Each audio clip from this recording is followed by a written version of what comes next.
Hello friends, welcome to Bachchav classes. मी कल्याणी बच्चाव आणि आपण सुरुवात केली होती तुमच्या फर्स्ट चॅप्टरला. कुठलं होतं रे बाळांनो तुमचं first chapter? Basic concepts in geometry. Okay, मग या चॅप्टरमध्ये आपण काही थिअरी बघितली होती. त्या थिअरीची आपण थोड्याच वेळात रिव्हिजन करून घेऊयात. We have started with the point. Okay, point म्हणजे काय रे बाळांनो? A tiny dot is nothing but your point. त्यानंतर आपण बघितलं होतं तुमची लाईन. लाईन म्हणजे काय रे बाळांनो? ज्याला एंड पॉइंट्स नसतात, जी कितीही एक्सटेंड होऊ शकते, म्हणजे काय तुमची लाईन. सो लाईनला एंड पॉइंट्स नसतात म्हणून आपण तिला हवी तेवढी वाढवू शकतो. त्यानंतर आपण बघितलं होतं तुमचं line segment.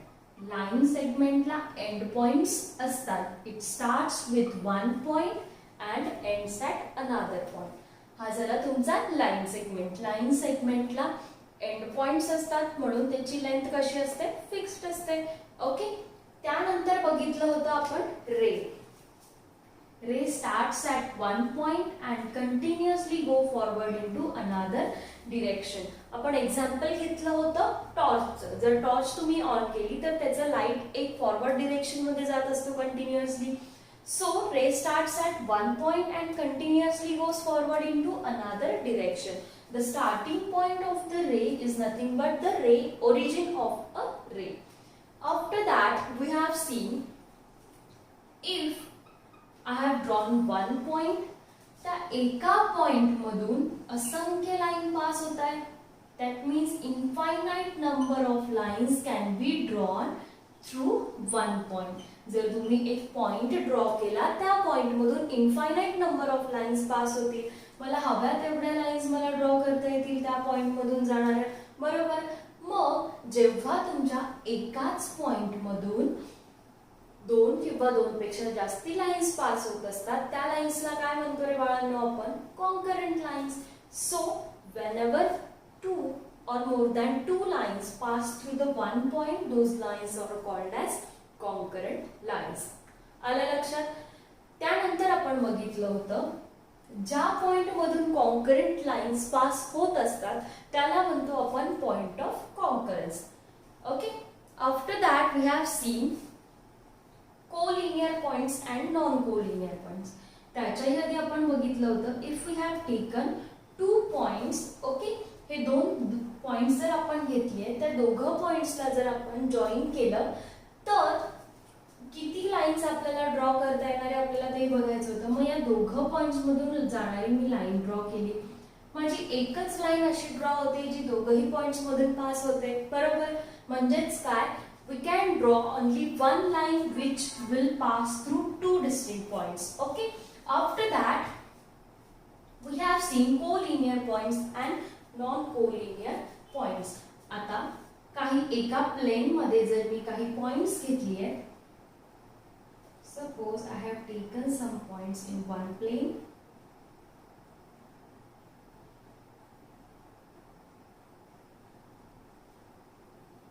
So I have drawn one line. Suppose I have drawn one line. आता या लाईन वर काही पॉइंट्स आले आहेत माझे. बरोबर. मग जेव्हा तीन किंवा तीन पेक्षा जास्त पॉइंट्स एकाच लाईन वर येतात तेव्हा त्या पॉइंट्सला आपण काय म्हणतो? Collinear points.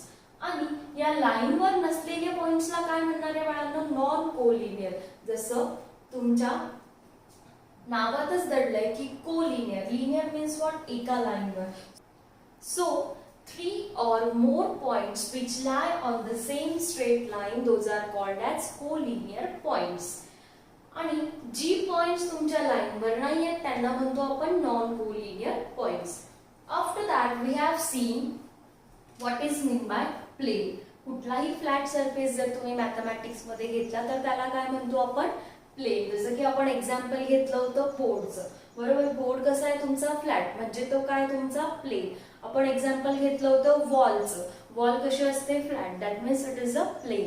So in mathematics any flat surface is called as plane. Okay, after that we have seen parallel lines. Parallel lines म्हणजे काय आहे बाळांनो?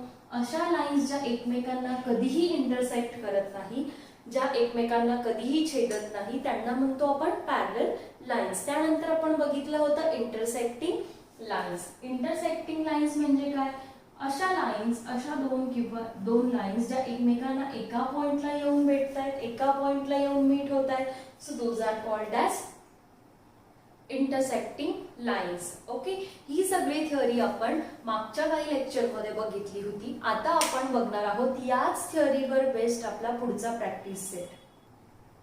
So we will start with the question number 1 of your first practice set. Okay, so what is your question number 1? Look at the figure alongside and name the following. Okay, आपल्याला काही points दिलेली आहेत, ती आपल्याला figure observe करून लिहायची आहे. Okay, मग सगळ्यात आधी आपण फिगर बघणार आहोत. फिगर मध्ये तुम्हाला फर्स्ट काय दिलंय फाइंड आउट करायला?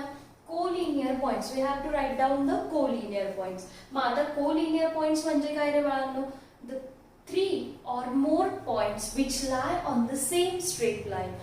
3 किंवा 3 पेक्षा जास्ती पॉइंट्स जर एकाच स्ट्रेट लाईन वर असतील तर त्याला काय म्हणतो आपण? Collinear points. मग आता 3 किंवा 3 पेक्षा जास्त पॉइंट्स कुठल्या लाईन वर आहेत आपल्याला ते बघायला लागणार. मग आपण कोलिनियर पॉइंट लिहू शकतो. सो जर तुम्ही OP कन्सिडर केलं, ही लाईन नाही आहे. ओके, लाईन तुमची कोणती आहे? एम्प्टी लाईन वर तुमचे 3 किंवा 3 पेक्षा जास्ती पॉइंट्स आहेत का? आपण चेक करणार. M, O and T हे 3 पॉइंट्स तुमच्या लाईन वर येत आहेत, बरोबर. म्हणजे काय? हा एक सेट झाला तुमचा कोलिनियर पॉइंट्सचा. So I write down the first set points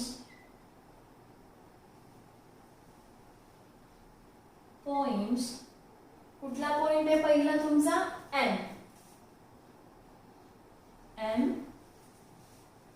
O and T. Okay, हा तुमचा झाला पहिला सेट. आता आपल्याला दुसऱ्यासाठी चेक करायचं आहे. दुसरी लाईन जर बघितली तुम्ही RN लाईन, त्या लाईनवर तुमची किती पॉइंट्स आहेत आपण चेक करूयात. Point R, point O and point N. There are again 3 points. That means they are collinear points. So one more set is here. That is points R, O and N. Okay, R, O and N. आता या दोनच line होत्या.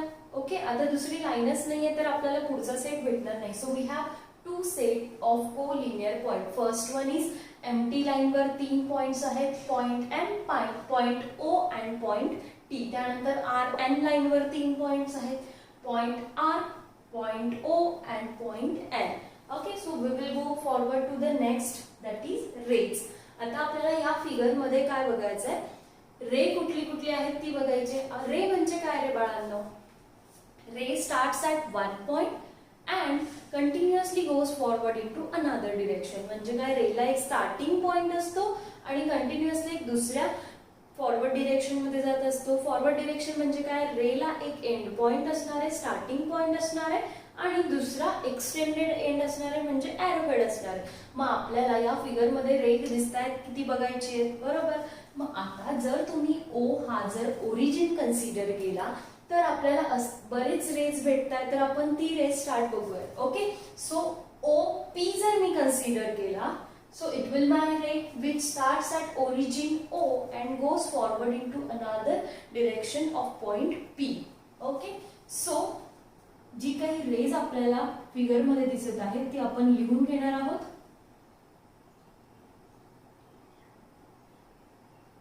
रे OP. त्यानंतर कुठला रे भेटतोय बाळांनो तुम्हाला? रे ON. Ray ON. After that ray OT. Ray OT. Okay, त्यानंतर रे OS. रे OS. त्यानंतर रे OR.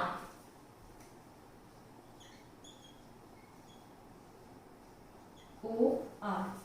अजून कुठला रे भेटतोय तुम्हाला? रे OM.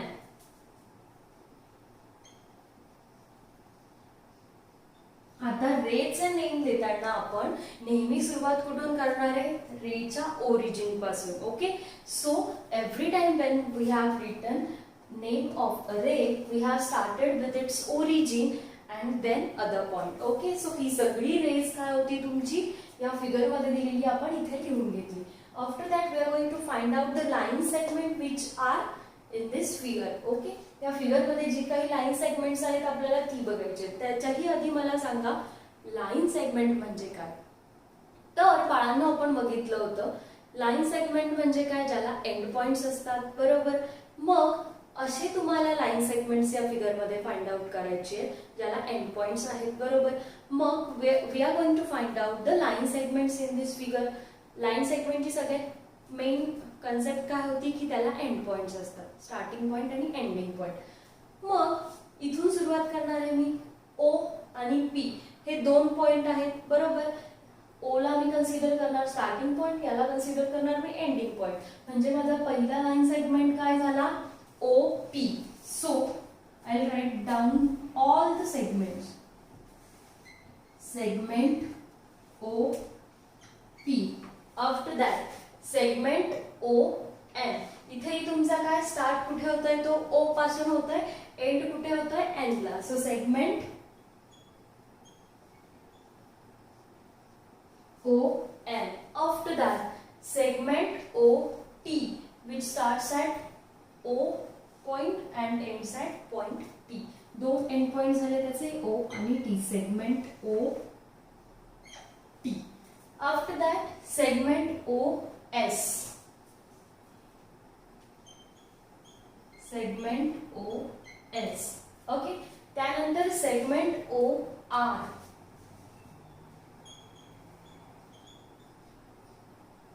O R. After that segment O M.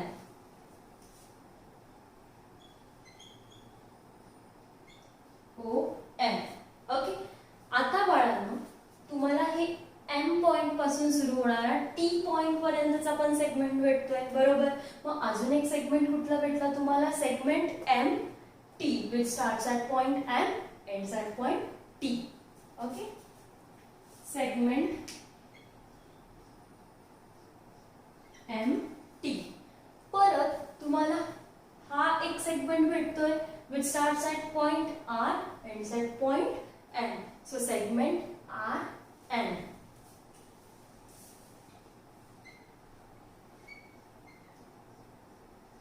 Okay, so these are all line segment which are in this figure. Okay, त्यानंतर आपण बघणार आहोत लाइन्स.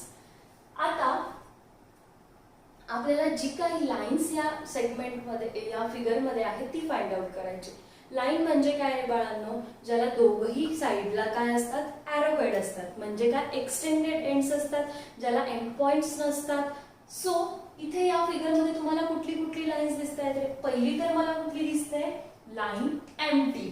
ओके, ज्याला दोघही बाजूला कसे आहेत, एरोहेड्स आहेत. तर सगळ्यात पहिली लाईन कुठली झाली माझी, लाईन एम टी. ओके, त्यानंतर अजून एक लाईन दिसते मला फिगर मध्ये, कुठली, लाईन आर एन. दोघही बाजूला कसे एरोहेड्स आहेत, एक्सटेंडेड एंड्स आहेत. So line R N. Okay, so या क्वेश्चन मध्ये आपण काय काय बघितलं, कोलिनियर पॉइंट्स बघितली फिगर मधली सगळी, त्यानंतर रेज बघितली, लाईन सेगमेंट्स आणि lines. So you are going to write down this in your notebook. Now your question number 2 is write the different names of the line. Okay, आता आपल्याला तुम्हाला एक लाईन दिलेली आहे, त्या लाईन मध्ये तुम्हाला लाईनची वेगवेगळी नावं लिहायची आहेत. तर सगळ्यात आधी मी काय करणार, लाईनची नावं लिहिताना सगळ्यात आधी मला या लाईनचं एक नाव दिसते, ते म्हणजे line L. So line L. त्यानंतर आता मी स्टार्ट करणार आहे ए पॉइंट वर. या लाईन वर काही पॉइंट्स आहेत, त्या पॉइंट्सला घेऊन आपल्याला लाईनला नाव द्यायचे. लाईन म्हणजे काय, तुम्हाला एक्सटेंडेड एंड असतात दोघं साइडला. मग आता मी ए पॉइंट पासून सुरुवात करणार. तर सगळ्यात आधी मी ए आणि बी पॉइंट, ओके, दोन पॉइंट कन्सिडर करणार आहोत आपण लाईनला नेम देताना. सो ए आणि बी कन्सिडर केला मी. तर ए ला पण काय, लाईन वाढते आहे, एक्सटेंडेड एंड आहे, तसंच बी लाही आहे इकडे, बरोबर. मग मी दुसरं नाव काय घेणार माझं, line A B. Line A B. Okay, तसंच आता मी बी आणि डी पॉइंट जर बाजूला घेतला तर मला दुसरी लाईन काय भेटते, लाईन ए सी. ए ला पण काय एक्सटेंडेड एंड आहे आणि सी ला पण एक्सटेंडेड एंड आहे. So next name is line A C. Line A C. Okay, आता बी आणि सी सोडलेस तर मला काय दिसतंय, ए ला पण एक्सटेंडेड एंड आहे आणि डी ला पण आहे. मग मी काय नेम देऊ शकते, line A D. So line A D. Okay, now we will start with the point B. आता B ला बी ए पण घेऊ शकते का मी, पण ऑलरेडी मी लाईन ए बी घेतली आहे तर बी ए घेण्याची गरज नाहीये मला. सो मी बी सी ए आणि डी जर मी कन्सिडर केला नाहीये तर बी ला एक्सटेंडेड एंड आहे आणि सी ला पण आहे. सो नेक्स्ट नेम काय येणार आहे तुमचं, line B C.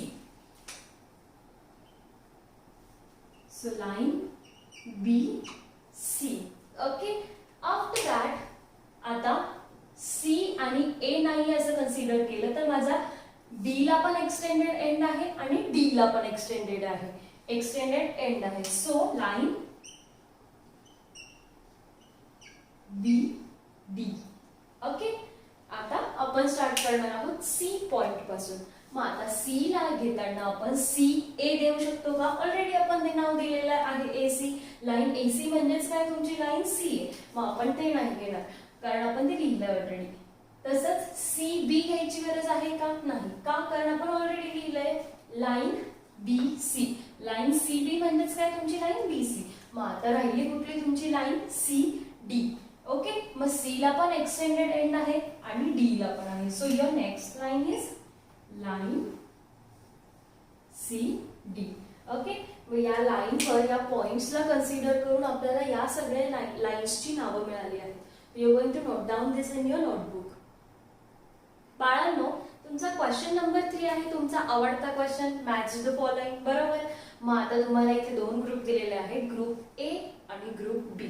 Group A मध्ये तुम्हाला काही फिगर्स दिलेले आहेत आणि ग्रुप बी मध्ये त्याचे नेम दिलेले आहेत. मग आता तुम्हाला फाइंड आउट करायचं आहे की या फिगरचे नाव काय आहे ते तुम्हाला ग्रुप बी मध्ये फाइंड आउट करायचं आहे. ओके, सो सगळ्यात पहिले काय दिलंय तुम्हाला, लाईन दिली आहे. ओके, नाही लाईन का म्हणतो आपण याला, कारण याला 2 ॲरो हेड्स आहेत. बरोबर, ॲरो हेड्स असली की ती काय असते, तुमची लाईन. मग लाईनचं ऑप्शन तुमच्या ग्रुप बी मध्ये आहे का रे बाळांनो, ray plane line. Yes, C is your line option. म्हणजे काय, तुमचं जे फर्स्ट फिगर दिलेली आहे ती कसली आहे, लाईनची. का, कारण त्याला दोघही साईडला काय आहेत, ॲरो हेड्स आहेत म्हणजेच एक्सटेंडेड एंड्स आहेत. So it is line. So तुम्हाला आन्सर लिहिताना काय करायचं आहे, कुठल्या फिगरचा आन्सर लिहिताय तुम्ही, फर्स्ट. कुठला ऑप्शन आहे, ग्रुप बी मधला C. So okay, this is how you are going to write down the answer. आन्सरचा एक ग्रुप बनवायचा. कुठल्या फिगरचा आन्सर लिहिताय, फर्स्ट फिगरचा. बी ग्रुप मधला कुठला आन्सर आहे, सी ऑप्शन आहे. Okay, so your second figure is this one. आता इथे काय दिसतंय रे बाळांना तुम्हाला, एक स्टार्टिंग पॉइंट आहे, एक एंडिंग पॉइंट आहे. म्हणजे दोघही साईडला फिक्स्ड लाईन असलेले एंड पॉइंट्स आहेत. म्हणजेच काय, इथे एक फिक्स लाईन दिसते तुम्हाला कारण दोघं साईडला एंड पॉइंट्स आहेत. So this is nothing but your line segment. Line segment काय असते आपली, ज्याची लेंथ फिक्स्ड असते, दोघही साईडला एंड पॉइंट्स असतात. So this is your line segment. मग आता लाईन सेगमेंट इथे कुठे आहे रे बाळांनो, डी ऑप्शन. सो सेकंड फिगरचं आन्सर काय आहे तुमचं, सेकंड फिगर आन्सर काय आहे, D option. So line segment that is D. आलं लक्षात. आता थर्ड फिगर काय दिली तुम्हाला, एक प्लेन दिलेला आहे. बरोबर, आता याला प्लेन का कन्सिडर करणार आपण काय म्हटलं होतं, in mathematics any flat surface is considered as plane. So flat आहे, that's why it will be considered as a plane. मग आता ही फिगर जर तुम्हाला प्लेनची वाटते तर ग्रुप बी मध्ये कुठे प्लेन दिलाय का आपल्याला ते बघायचंय. So B option is your plane. That means third फिगरचा आन्सर काय येत आहे तुमचं, ग्रुप बी मधलं B option, that is plane. Okay, after that in fourth figure here one end point and one extended end. मग अशी figure कशाची काढतो रे बाळांनो आपण? रेची काढतो, which starts at one point and continuously goes forward into another direction. Okay, म्हणजेच काय, this is your ray which starts at one starting point, that is origin of a ray, and continuously go forward into another direction. मग आता ही जर तुमची रेची figure आहे तर group बी मध्ये रे कुठे आहे तुमचा? A option. मग फोर्थ फिगर जी आहे, फोर्थ फिगरचा आन्सर काय ग्रुप बी मधला? A option, that is ray. So this are your question number 3. आता या लेक्चर मध्ये आपण क्वेश्चन नंबर 3 पर्यंत प्रॅक्टिस सेट तुमचा सॉल्व्ह केलाय. आता यातला एक क्वेश्चन जो बाकी आहे तो आपण पुढच्या लेक्चरला बघूयात. भेटूयात मग पुढच्या लेक्चरला.